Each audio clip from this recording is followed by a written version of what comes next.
ये सिलसिले। यहाँ हम चर्च में आए हैं राशन लेके, और मैं मेरे तीनों MPs खुर्रम शेख ज़मान, रमज़ान घाची और शहजाद कुरैशी।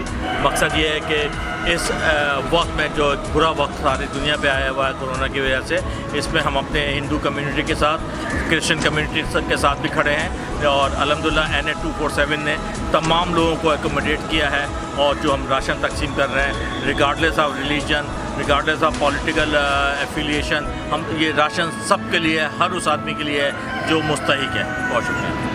मेरे वतन मेरे बस में हो तो तेरी हिफाजत करूं मैं ऐसे।